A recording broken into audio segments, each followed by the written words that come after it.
ಇಂದೇ ಡೌನ್ಲೋಡ್ ಮಾಡಿ ಮತ್ತು ನಿಮ್ಮ ನೆಚ್ಚಿನ ಶೋಗಳನ್ನ ಆನಂದಿಸಿ. ಕೃಷ್ಣ ಆಕೆಗೆ ಇಷ್ಟವಾದ ದೇವರು ಅನ್ಸುತ್ತೆ. ಅಷ್ಟೇ ಅಲ್ಲ ತುಳಸಿ, ಆಕೆ ಇನ್ನೊಂದು ಚಿತ್ರ ಬರೆದಿದ್ದಾಳೆ ನೋಡು.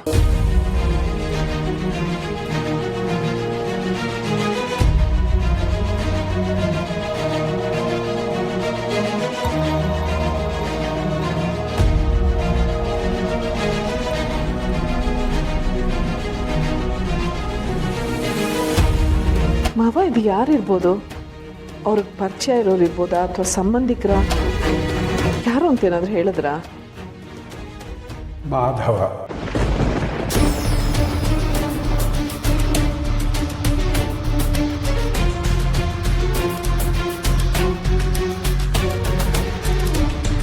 ಎಂಥ ಆಶ್ಚರ್ಯ, ಎಂಥ ಕಾಕತಾಳೀಯ ಅಂದರೆ ಅವಳು ಬೇರೆ ಏನೂ ಮಾತಾಡಲಿಲ್ಲ. ಈ ಚಿತ್ರದಲ್ಲಿರೋದು ಯಾರು ಅಂತ ಕೇಳಿದ್ದಕ್ಕೆ ಮಾಧವ ಅಂತ.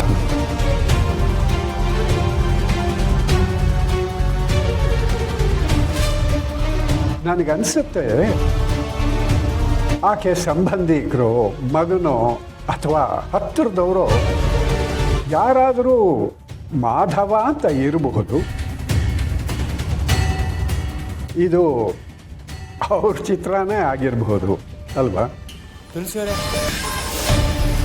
ಬಂದೆ. ನಿಜ ಮಾವ, ನನಗೂ ಹಾಗೆ ಅನ್ನಿಸ್ತಾ ಇದೆ. ಆದರೆ ಈ ಚಿತ್ರದಲ್ಲಿರೋರು ಯಾರೋ ವಯಸ್ಸಲ್ಲಿ ಚಿಕ್ಕವರಿದ್ದಾಗ ಕಾಣ್ತಾರೆ.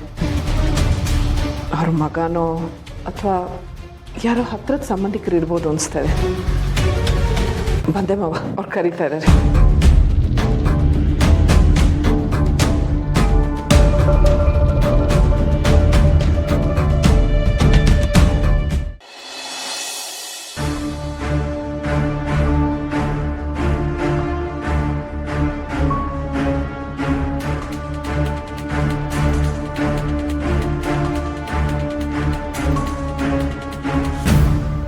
ಸರಿ ಮಾವ, ನಾವು ಹೋಗಿ ಬರ್ತೀವಿ.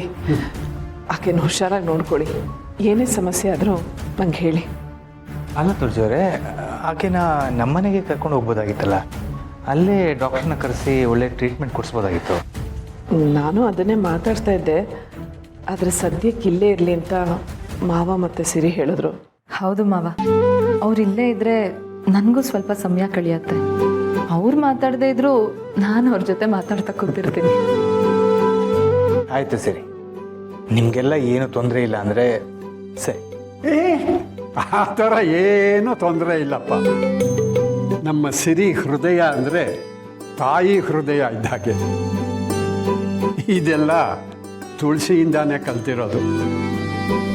ಇನ್ನೊಬ್ಬರನ್ನ ನೋಡ್ಕೊಳ್ಳೋದು, ಕಾಳಜಿ ವಹಿಸೋದು, ಆರೈಕೆ ಮಾಡೋದು ಅಂದರೆ ಅವ್ರಿಗೆ ಇನ್ನಿಲ್ದಷ್ಟು ಸಂತೋಷ. ಅದು ಅಲ್ಲದೆ ಅವ್ರ ವರ್ತನೆ ಸ್ವಲ್ಪ ವಿಚಿತ್ರವಾಗಿರುತ್ತೆ ಅಂತ ಹೇಳಿದ್ರಲ್ವಾ, ಅದಕ್ಕೆ ಹಾಗೆ ಹೇಳ್ದೆ ಮಾವ. ಹೌದಮ್ಮ, ಅವಳು ಇದ್ದಕ್ಕಿದ್ದ ಹಾಗೆ ಯಾಕೆ ಹಾಗೆ ಆಡ್ತಾಳೆ ಅನ್ನೋದೇ ಗೊತ್ತಾಗಲ್ಲ.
ಯಾಕಮ್ಮ, ಏನಾಯ್ತು?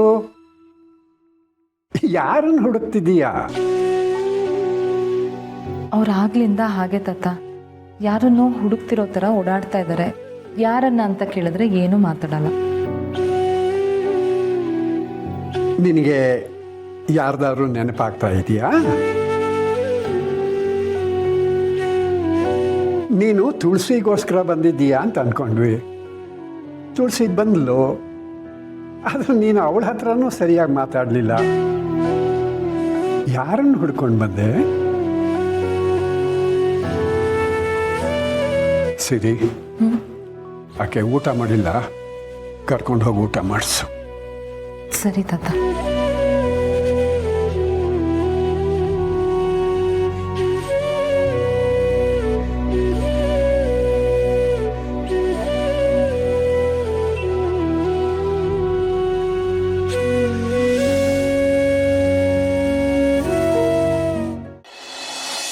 ರೈಲ್ವೆ ಬ್ರಿಡ್ಜ್ ಪಕ್ಕ ಇರೋ ಜಾಗನ ದತ್ತು ತಗೊಂಡು ಇಂಪ್ರೂವ್ ಮಾಡಬೇಕು ಅಂದ್ಕೊಂಡಿದ್ದೀವಪ್ಪ. ಅದು ನಿಜವಾಗ್ಲೂ ಒಳ್ಳೆ ಕೆಲಸನೇ. ಅಲ್ಲಿರೋ ಮಕ್ಕಳಿಗೆ ವಿದ್ಯೆ ಸಿಗಬೇಕು, ಒಳ್ಳೆ ಆರೋಗ್ಯ ಸಿಗಬೇಕು. ಈಗ ಅವರೆಲ್ಲರೂ ಇದ್ದೂ ಇಲ್ಲದ ಹಾಗೆ ಬದುಕ್ತಾ ಇದ್ದಾರೆ. ಹೌದು ಅಮ್ಮ, ಅವರೆಲ್ಲರೂ ನಮ್ಮ ಸಿಸ್ಟಮಲ್ಲಿ ನೆನಪಾಗೋದು ಎಲೆಕ್ಷನ್ ಬಂದಾಗ ಮಾತ್ರ. ಆ ರಾಜಕಾರಣಿಗಳಿಗೆ ಎಲೆಕ್ಷನ್ ಬಂದಾಗ ಆ ಏರಿಯಾ ಸ್ವರ್ಗದ ಹಾಗೆ ಕಾಣುತ್ತೆ, ಎಲೆಕ್ಷನ್ ಮುಗಿದ್ಮೇಲೆ ಸ್ಲಮ್ ಹಾಗೆ ಕಾಣುತ್ತೆ.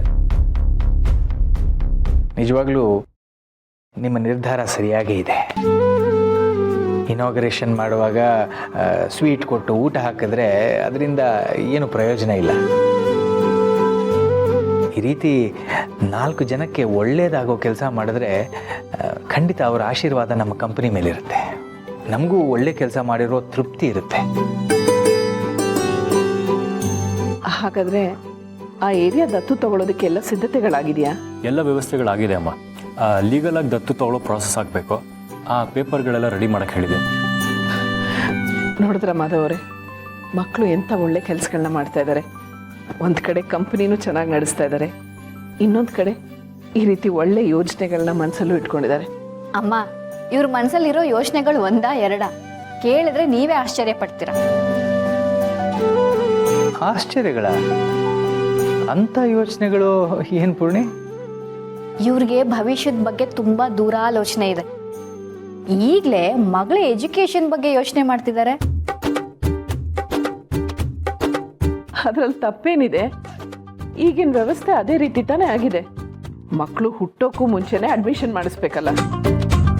ಬರೀ ಎಜುಕೇಶನ್ ಬಗ್ಗೆ ಯೋಚನೆ ಮಾಡಿದ್ರೆ ಓಕೆ, ಆದ್ರೆ ಇವರು ಅದಕ್ಕೂ ಮೀರಿ ಮಗಳು ಮದುವೆ ಹೇಗ್ ಮಾಡ್ಬೇಕು ಅಂತ ಯೋಚನೆ ಮಾಡ್ತಿದ್ದಾರೆ. ಹೌದೇನ್ರೋ? ಏನ್ರೋ ನಿಮ್ಮ ಕತೆ? ಯಾಕೆ ಯೋಚನೆ ಮಾಡಬಾರ್ದು? ಅವಳ ಜೀವನದ ಬಗ್ಗೆ ಪ್ರತಿಯೊಂದನ್ನು ಈಗಲೇ ಯೋಚನೆ ಮಾಡ್ಕೊಂಡು ಇಟ್ಕೊಂಡ್ರೆ ಒಳ್ಳೇದಲ್ವಾ? ಮುಂದಿನ ದಿನಗಳಲ್ಲಿ ಏನಾಗುತ್ತೋ ಯಾರಿಗೆ ಗೊತ್ತು.